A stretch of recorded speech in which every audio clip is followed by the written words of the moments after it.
ఆంధ్రప్రదేశ్ రాజకీయాల్లో మళ్లీ అరెస్టుల అంశం చర్చనీయాంశంగా మారే సూచనలు కనిపిస్తున్నాయి. గత కొంతకాలంగా పెద్దగా ఎలాంటి చర్యలు కనిపించకపోయినా తాజాగా బయటికి వచ్చిన ఒక కేసు రాజకీయ వర్గాల్లో కొత్త చర్చకు దారితీసింది. గుడివాడ ప్రాంతంలో బెట్టింగ్ కార్యకలాపాలకు పాల్పడుతున్నట్లు ఆరోపణలు ఎదుర్కొంటున్న మసాలా శివ అనే వ్యక్తిని పోలీసులు అరెస్టు చేశారు. అయితే ఆయన మాజీ మంత్రి కొడాలి నాని అనుచరుడిగా ప్రచారం జరుగుతోంది. దీంతో ఈ కేసు రాజకీయంగా కూడా ప్రాధాన్యత సంతరించుకుంది. గతంలో గుడివాడలో బెట్టింగ్ రాకెట్లతో పాటు క్యాసినో కార్యకలాపాలు నడిచాయన్న ఆరోపణలు అప్పటి మంత్రి కొడాలి నాని మీద ప్రతిపక్షం పలుమార్లు చేసింది. ఆ సమయంలో ఈ అంశం పెద్ద వివాదానికి దారితీసినా స్పష్టమైన చర్యలు మాత్రం పెద్దగా కనిపించలేదు.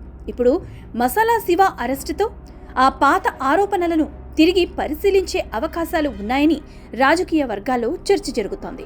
పోలీసులు అతని నుంచి సేకరించిన సమాచారం ఆధారంగా మరిన్ని వివరాలు వెలుగులోకి వచ్చే అవకాశం ఉందని భావిస్తున్నారు. ఇటీవల కొడాలి నాని చేసిన వ్యాఖ్యలు కూడా ఈ చర్చను మరింత వేడెక్కించాయి. తనను అరెస్టు చేయడంపై ఎలాంటి భయం లేదని ఆయన స్పష్టం చేశారు.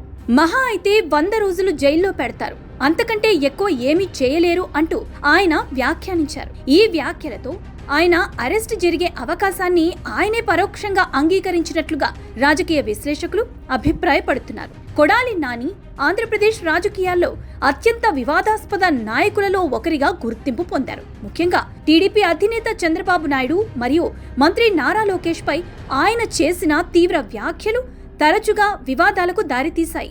రాజకీయ విమర్శల కంటే ఎక్కువగా వ్యక్తిగతంగా దూషణలకు దిగడం వల్ల ఆయన మాటలపై తరచుగా విమర్శలు వచ్చాయి. చంద్రబాబు నాయుడు మరియు లోకేష్లపై ఆయన ఉపయోగించిన భాష రాజకీయ సంస్కృతిపై కూడా చర్చకు కారణమైంది. పలుమార్లు ఆయన వ్యాఖ్యలను టీడీపీ నేతలు తీవ్రంగా ఖండించగా సామాన్య ప్రజల్లో కూడా అసంతృప్తి వ్యక్తమైంది. వైఎస్ఆర్ కాంగ్రెస్ పార్టీపై బూతుల రాజకీయాలు అనే ముద్ర పడడానికి కూడా కొడాలి నాని వ్యాఖ్యలే ఒక కారణమని రాజకీయ విశ్లేషకులు అభిప్రాయపడుతూ వచ్చారు.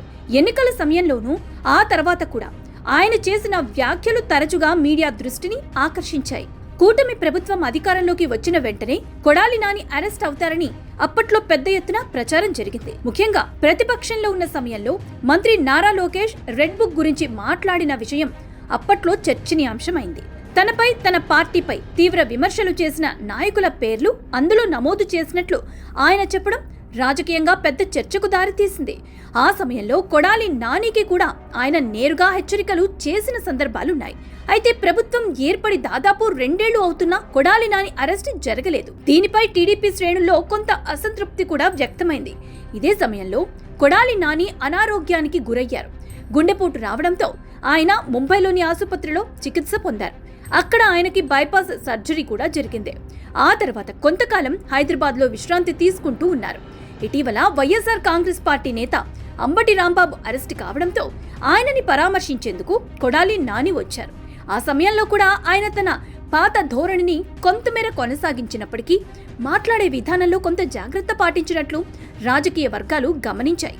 ఈ సందర్భంగా ఆయన మరోసారి తమ రాజకీయ లక్ష్యాన్ని స్పష్టం చేశారు. మళ్లీ జగన్మోహన్ రెడ్డిని ముఖ్యమంత్రిగా చేసే వరకు తాము విశ్రాంతి తీసుకోమని అన్నారు. కేసులు, అరెస్టులు వంటి వాటికి తాము భయపడబోమని కూడా స్పష్టం చేశారు. ఒక విధంగా ఇది ప్రభుత్వానికి సవాల్ చేసినట్లుగా రాజకీయ విశ్లేషకులు భావిస్తున్నారు. గుడివాడలో బెట్టింగ్ కార్యకలాపాలకు సంబంధించిన కేసులో మసాలా శివ అరెస్టు కావడం కొత్త పరిణామాలకు దారితీసే అవకాశాన్ని సూచిస్తోంది. ఆయన కొడాలి నాని అనుచరుడని పోలీసులు నిర్ధారిస్తే గతంలో వచ్చిన బెట్టింగ్ మరియు క్యాసినో ఆరోపణలను మళ్లీ వెలికి తీసే అవకాశాలు ఉన్నాయని భావిస్తున్నారు. దీంతో కొడాలి నాని చుట్టూ రాజకీయంగా మరియు చట్టపరంగా ఒత్తిడి పెరిగే అవకాశం ఉందని చర్చ జరుగుతోంది. రాబోయే రోజుల్లో ఈ కేసుకు సంబంధించిన పరిణామాలు వేగంగా మారే అవకాశం ఉందని రాజకీయ వర్గాలు అంచనా వేస్తున్నాయి. ఇక ఈ వ్యవహారం ఎటువంటి మలుపు తీసుకుంటుందన్నది ఆసక్తికరంగా మారింది.